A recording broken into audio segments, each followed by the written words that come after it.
Ассаламу алейкум. К сожалению, буду на русском, потому что мне легче. И, хотя я являюсь специалистом, до сих пор и заговорил на таджикском, но это, дай Бог, еще при этой жизни получится. Хотел поблагодарить организаторов за возможность выступления, поблагодарить Республику Таджикистан, лидера нации, что такая большая делегация приехала в нашу страну, и это честь и достоинство для нас, что мы дружим, потому что все мы знаем, что Таджикистан является самой интеллектуальной, самой развитой в плане знаний, морали, духовности страны Центральной Азии. И наши страны являются дружественными, наши страны являются, наши народы являются родственными, они все об этом знают, потому что большое наследие иранской, персидской, таджикской культуры — это тоже часть польского наследия, потому что на персидском, на иранском, на таджикском языке Польша — это Лахистон, как мы все знаем, ляхи, на украинском тоже говорят про поляков. Это есть слово персидское, это слово иранское, это слово сарматское. Это даже если посмотреть на историю, у осетинов, которые родственны таджикам народ, которые помирцам в основном, которые живут на Кавказе, у них есть такая легенда, которую сами осетины мне рассказывали, что были три племена, и одно, которое звали ляхами, ушло на север. И они считают вообще осетины, я сам был это свидетелем, поляков просто еще одним иранским народом, который потерял свой язык. И даже если делали исследования по группам, поляки имеют очень похожее частично генотип, побольше всех наций Центральной и Восточной Европы, самый похож на таджикский, именно вообще на то наследие иранской и Центральной Азии, которое осталось, частично туркизировалось.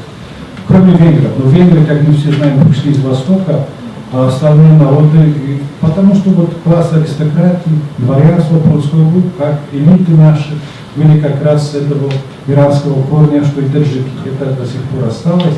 Если посмотрим на историю, даже на современную историю дружбы наших народов, тогда в самые трудные периоды, когда была постройка советского Таджикистана, большой польский писатель, великий человек, который создавал нашу литературу, футуризм, в том числе Бруно Ясенский, был одним из людей, которые строили советский Таджикистан, относился как раз с огромным энтузиазмом к всем переменам. И наоборот, чем другие европейцы, которые в то время были в Центральной Азии, он на самом деле поддерживал таджиков и написал несколько книг, написал статьи. И для него это он считал себя патриотом советского Таджикистана. Тоже так же в трудный период для нас очень много таджиков пало на территории Польши, когда освобождались во время войны. Самый известный таджик в Польше того периода — это Иван Таджик, Марик Ашуров, который воевал в партизанах против фашистских захватчиков. Ну и тоже в трудный период, которым мы сейчас занимаемся, о котором говорим, тоже смертью героя пал поляк, полковник Ришард Шевчик, убитый в 1998 году, до сих пор там есть место памяти, где его застрелили. И, как мы видим, связывает нас очень много. Я бы хотел, если честно, чтобы мы не встречались ежегодно в таком формате, но это мое желание, и надеюсь, что это так останется, что граждане Таджикистана приезжают в нашу страну, потому что сейчас страна очень экономически успешно развивается. Не знаем, как это будет, это все по воле Всевышнего, может это получится дальше, может быть нет.